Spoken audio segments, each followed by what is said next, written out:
langit sama tingkat kepala. Tiada kata yang manis selain ucapan syukur pada Bapa di surga. Semua karena kasih karunia-Mu yang melimpah dalam hidup ini. Kami rasakan bagaikan umat Israel berada di Goshen dalam lindungan Tuhan. Pagi ini kami mengadakan mesbah, warga mesbah pribadi. Kami boleh menaikkan pujian penyembahan kepada Bapa di surga, dan kami rindu juga untuk mendengarkan renungan firman-Mu. Sekalipun firman-Mu singkat, maka sucikan hati dan pikiran kami, dan firman-Mu jadi berkat buat kami, dan kami tidak lupa menaikkan doa sana. Haleluya. Shalom. Pagi, mari sama-sama kita akan membaca firman Tuhan Yohanes pasal yang ke-6. Yohanes pasal yang ke-6 ayat 41 sampai ayat 59.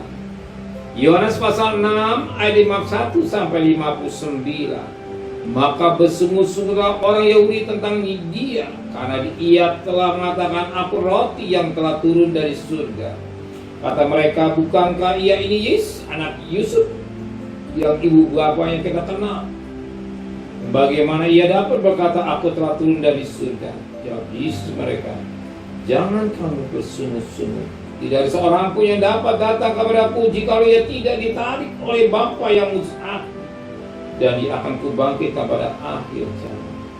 Ada tulis dalam kitab nubuat nabi-nabi, dan mereka semua akan diajar oleh Allah, dan setiap orang yang telah mendengar dan menerima pengajaran dari Bapa datang kepadaku. Hal itu tidak berarti Bapa ada orang yang telah melihat Bapa.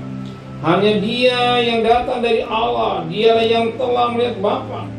Aku berkata kepadamu, sesungguhnya barang siapa percaya ia punya roti hidup yang kekal. Aku adalah roti hidup. Nenek moyangmu telah makan mana di padang gurun dan mereka telah mati. Inilah roti yang telah turun dari surga. Barang siapa makan daripadanya ia akan mati. Aku adalah roti hidup yang telah turun dari surga. Jika seorang makan dari roti ini, ia akan hidup selama-lamanya. Dan roti yang kuberikan itulah dagingku yang akan kuberikan untuk hidup dunia. Orang Yahudi bertengkar antara sesama mereka dan berkata, bagaimana ia dapat memberikan dagingnya pada kita untuk dimakan? Maka kata Yesus kepada mereka, aku berkata kepadamu, sesungguhnya jikalau kamu tidak makan daging anak manusia dan minum darahnya, kamu tidak punya hidup di dalam dirimu. Barang siapa makan dagingku dan minum darahku, ia punya hidup yang kekal, dan aku akan membangkitkan dia pada akhir zaman. Sebab dagingku adalah benar-benar makanan, darahku adalah benar-benar minuman.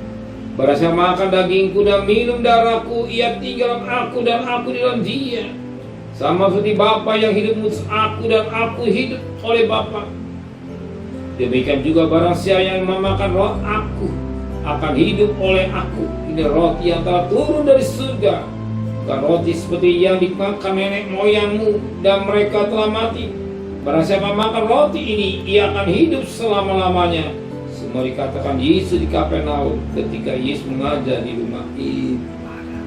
Puji Tuhan, suatu berita ini indah dan dikisahkan aku roti. Betapa penting kita makan roti hidup. Hati ini bicara perjamuan kudus.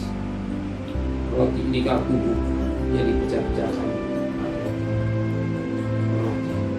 Betapa kita menghargai pengorbanan Kristus atau perjamuan Kristus dengan bicara perjamuan suci, bicara hidup kekal, kebangkitan dan Tuhan dalam hidup kita.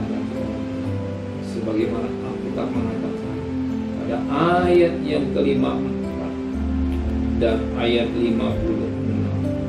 Barang siapa makan dagingku dan minum darahku, ia punya hidup yang kekal, dan aku akan membangkitkan dia pada akhir zaman. Ayat 56. Barang siapa makan dagingku dan minum darahku, orang itu tinggal dalam aku, dan aku atau Yesus tinggal di dalam kita. Ada 3 berkat yang kita dapat kalau kita menikmati, menghargai perjamuan suci, darah dan darah dan daging. Darah dan daging Tuhan bicara tubuh dan darah Yesus. Tuhan. Yang pertama, hidup kekal. Yang kedua, ada kebangkitan pada akhir zaman. Yang ketiga, pada ayat 46, Yesus tinggal dalam hidup kita dan kita tinggal dalam hidup. Ada penyertaan dengan Dia. Jika Tuhan beserta kita, beriman menyertai kita sampai sudah akhir zaman. Betapa penting kita membutuhkan penyataan Tuhan. Di mana saja kita berada, jadikan Dia sebagai gembala yang baik. Sekalipun berada dalam lembah kekelaman, lembah penakutkan, sebagaimana Mazmur 23 ayat 4, lembah kekelaman, lembah yang mau Tuhan menemukan. Mari sama-sama padukan kepala, menteraikan firman dan hati kami, kembalikan besok pagi tubuh yang sehat dengan tidak kurang satu apapun. Berkati Bapak Presiden, para menteri, para gubernur, para bupati, para wali kota, para camat, para lurah, para RW, para RT, para medis, para lawan, Polri, bahkan mereka berikan hikmatnya dari surga, bersama takut pada Tuhan. Sedang kekasih, terimalah berkat nikmat dari Allah Bapa, cinta kasih sayang dari Tuhan Yesus Kristus, dan berkat Roh Kudus menyertai saudara mulai hari ini sampai Maranatha Tuhan Yesus datang. Yang cinta Dia katakan amin. Tuhan memberkati.